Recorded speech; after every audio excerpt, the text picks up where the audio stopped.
Alright, Black Power family, assalamu alaikum. We're here with another segment, a continuous segment of the African Talk here at the African Burial Grounds. Now, we always talk about the education of the young people and how important it is. So we got some young brothers here, and I'm going to let them introduce themselves. And we're just going to ask them a few general questions about the history here. Alright? So speak loud. Alright, my name is Colin. I come from Brooklyn. I just came here, listened to a couple of students, and I just my name is Brother Nasser, also from Brooklyn. Was in the city, found some spots. My name is Chris, from Brooklyn, New York, Crown Heights. Now the brothers are down here scootering. I came here, they was doing tricks, jumping up the steps, something I can't do. Y'all got that. But let me ask you, do y'all have any knowledge of what this particular statue represents? Why it's here? To be honest, in my opinion, I think it represents just another monument of New York City just to represent itself. Okay. How about you, Chris? I think has something to do with the political district around here. I'm not sure. Colin? I think it's good just as a tourist attraction. So one brother said it's a tourist attraction. Another brother said it's just a monument to represent the city itself, New York. And you guys said it's a political statement.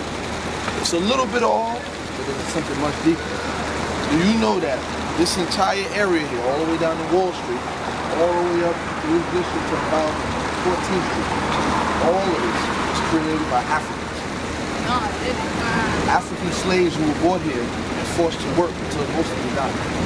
In this immediate area, let's say in the early 90s, I don't know how young you guys are, younger, they were building down here and they came across bones. And these bones belonged to unidentified African slaves. So when they captured those bones, they went on to study more and realized they were all in this area. Over 10,000 men, women, and children, Africans, were found scattered out throughout this area, who have been just dumped into anonymous graves. But they built every one of these courthouses, every one of the older buildings down here. And I know recently on the news you heard a lot about 9/11 and Ground Zero, which we can all do respect for that. And they talked about how that's hollow ground or sacred ground because people died there.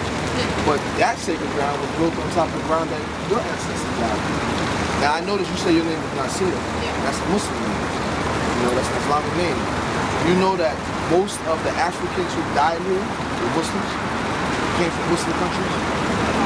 So now, I don't know if you know, but you know the whole argument about building the mosque down here, etc. Now how about that? Here you have people from one side of the world, they're Muslims, they are coming to build a mosque, and then another segment of the world, Europeans, saying that they can't build a mosque, but nowhere in there is a discussion of your heritage. Now tomorrow is Columbus Day. Yeah.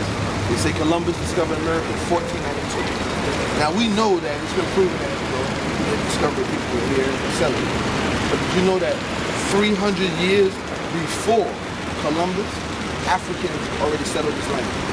Had already had discussions with Native Americans, all that. They came from, you ever heard of Nigeria? Yeah. Back then that was called the Songhai Empire. And it was led by a man named Mansa Musa. And he sent Africans over here with goods and, property, just pretty much trade, the same thing, but that was never told them. See? We wanted you to know because we know that you're not taught that in school. And we want you to know because if you know, as young brothers, that you have ownership, trust me, as an older brother, it makes you feel a certain way. You feel good about yourself. So my generation, we came up to crack and all that wildness, and we didn't know too much about ourselves. So, we was running around. I know y'all don't look like those kind of guys. That's good. Like you're just enjoying yourself. But no one understands. Continue to enjoy yourself here. But keep it in the back of your mind that this is your land. And over there around the corner, straight through here, is the actual African burial ground, monument. When you go in there, it's closed now, but you go in there, they have designs and all these African culture, symbols, etc. It gives you a complete history. Take time to go in there, check it out. Matter of fact, I don't think I have a card on me, but if it's over, I'm gonna give you my personal number. Call me, bring some more homies over here. Get your friends together, and I will personally take you on a tour today as your big brother and teach you. It's not your parents' fault, so don't go home thinking, man, my parents didn't tell me this, and stuff. It's not their fault. A lot of us didn't even know it ourselves. And then your parents, I'm a parent, most times are busy trying to take care of you, put food on the table. So that, you know, in African culture, it was the responsibility of other adults to raise you too. That's why we say it takes a village to raise a child.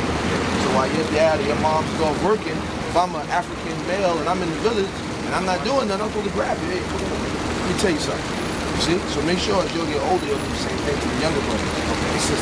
You know, enjoy your life, stay out your blue right and all that. But at the same time, learn your history, brothers.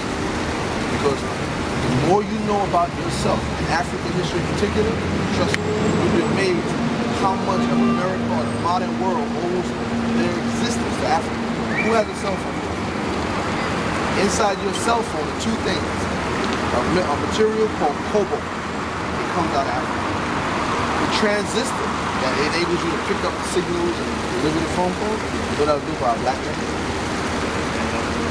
feels like we got no credit for what's up. Exactly. I don't hear it. The stoplight. A man named Garrett Morris discovered that. The filament, that's what goes inside the light bulb, is that too. Blood transfusion. I can go on and on and on and on. I got a book about this thick that I used to give out. Everyday inventions, everything.